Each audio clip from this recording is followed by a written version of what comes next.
Hi guys. ఏంటి ధరణి ఇంత late? ఆ స్టోరీ తర్వాత ఎక్స్ప్లెయిన్ చేస్తా గానీ first meet mister Ravi. Hi. Hi bro. ఏంటి మన ఫ్రెండ్స్ ఎవరూ కనిపించట్లేదు? అందరూ హ్యాండ్ ఇచ్చారు.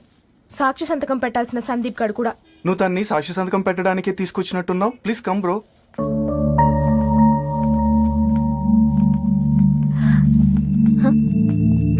It's okay, come. తొందరగా రండి అమ్మా, అసలే షుగర్ పేషెంట్ ని, లంచ్ కి లేట్ అవుతుంది. సారీ అండి. దండలు మార్చుకోండి అమ్మా.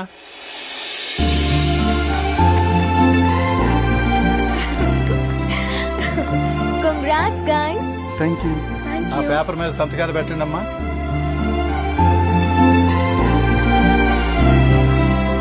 చెయ్ రవి.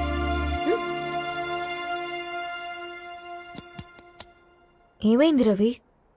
ఐఎమ్ సారీ అండి.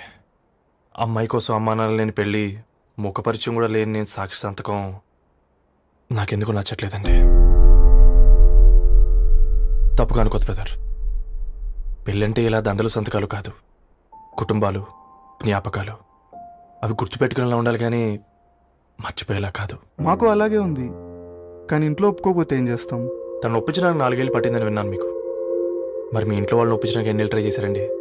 ఓ 4 నెలలు, 4 రోజులు, పోనీ 4 గంటలు, ఓ 4 సార్లు అడుగుంటారు. కాదనగానే కంగారు పడి ఇలా నిర్ణయం తీసుకుని ఉంటారు.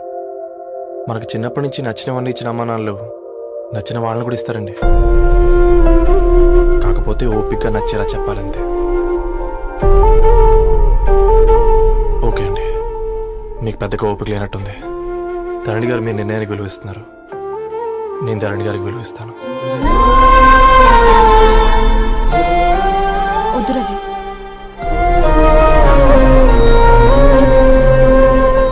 మా నిర్ణయానికంటే నీ మాటలకు విలువివ్వాలనిపిస్తుంది. అవును బ్రో, మా పెళ్ళి మా వాళ్ళ మధ్య జరుగుతుంది. నా సర్వీసులో ఎంతో మంది కుర్రాళ్ళని చూశాను, కానీ నీలా సంస్కారం ఉన్న కుర్రాడిని మాత్రం చూడలేదయ్యా.